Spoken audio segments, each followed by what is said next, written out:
Hello दोस्तों, good morning. अभी हमारा सोम का 5 चैप्टर हो गया है। 6वां चैप्टर स्टार्ट करते हैं। Direct stress and bending stress. तो इसका डायरेक्ट स्ट्रेस का फॉर्मूला होता है, देखिए, body is subjected to an axial tension और compression produce a direct stress. इसका फॉर्मूला होता है सिग्मा डी बराबर P/A। ओके। बेंडिंग स्ट्रेस क्या होता है? When a body is subjected to a bending movement then stress produce in the member is known as the bending stress. Sigma B बराबर होता है M/Z।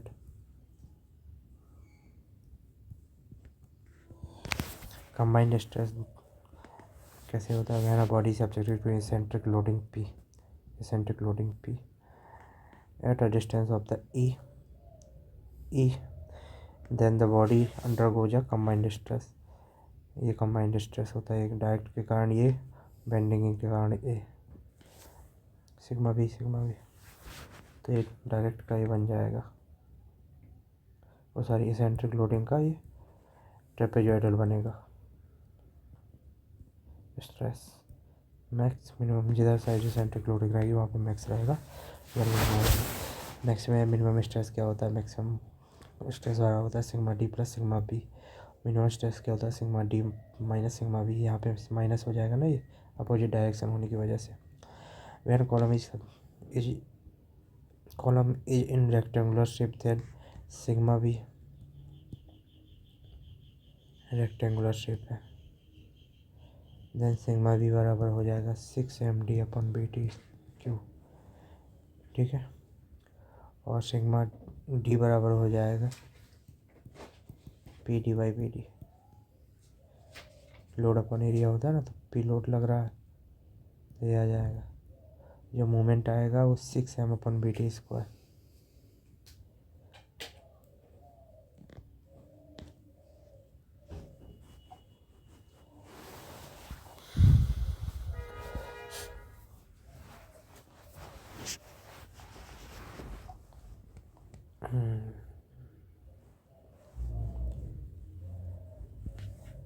माई हाई यार,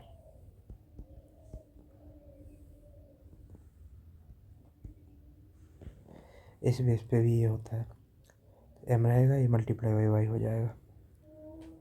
BT/12 होता है ना,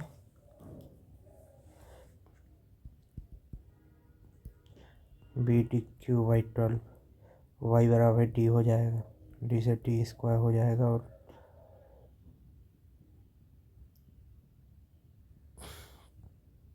I/Y D/2 हो जाएगा। ये 2×6=12 ये हो जाएगा। ठीक है।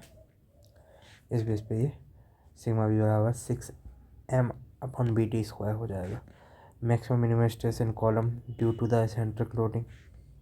Maximum minimum stress in the column due to eccentric loading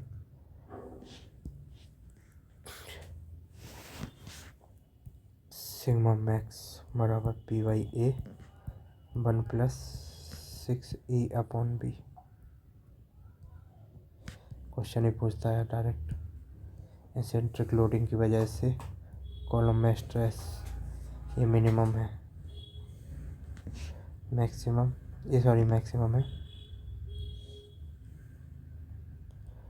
minimum हो जाएगा, ये माइनस कर देंगे, P/A 1 - 6E/B। ओके। तो ये क्वेश्चन पूछे जाते हैं तब ज़्यादा काम आएगा ये। यहाँ पे देख सकते हैं हम maximum limit of the eccentricity for the different section के लिए, जो भी हमारा कॉलम रहेगा।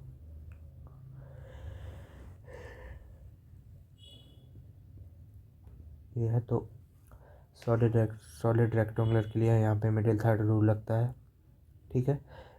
सेंटर पॉइंट से लेकर B/3 या D/3 किसी भी डायरेक्शन में, तो for no tension in section limit of maximum eccentricity limit, तो एक एक्सेस बराबर हो जाएगा should be equal to less than B/6, और EY बराबर हो जाएगा should be less than equal to B/6।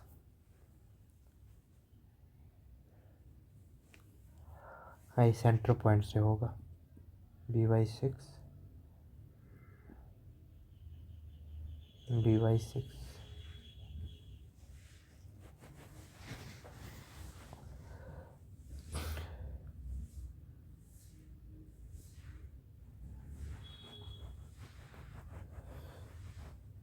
इतने एरिया में जो बनेगा रेक्टेंगल वो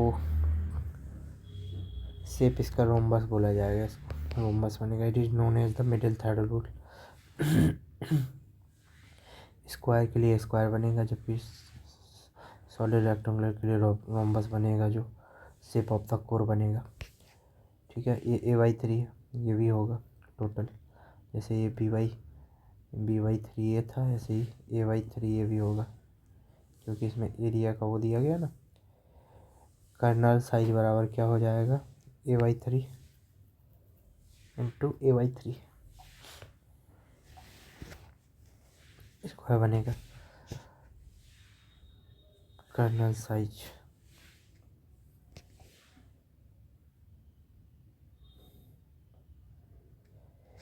एसेंट्रिसिटी इसकी भी less than equal to a/6 होनी चाहिए।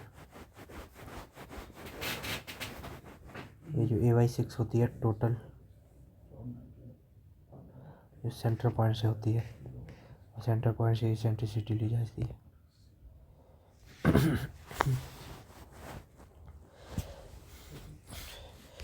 सर्कुलर सेक्शन के लिए देखा जाए, सॉलिड सर्कुलर सेक्शन के लिए E max is less than dy8, इसको बोला जाता है middle fourth rule.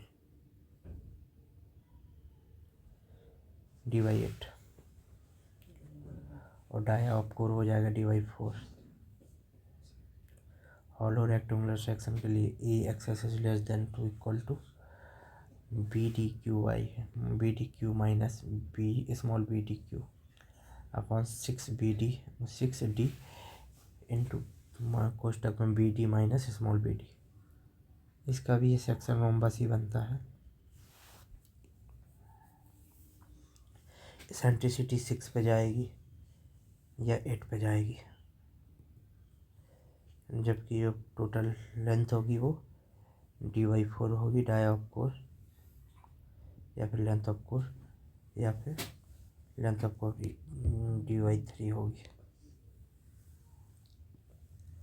Hollow circular में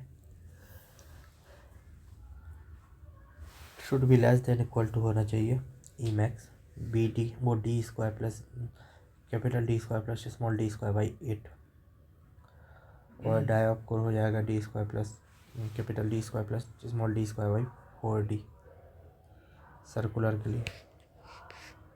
और no tension in section eccentricity must not exceed 2k square by d where k is the radius of the gyration। Okay, धन्यवाद।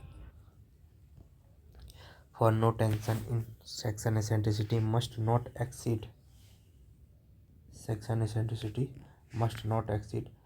2k square by d। k is the radius of gyration। ये question पूछा जा सकता है। For no tension in section eccentricity must not exceed 2k by d।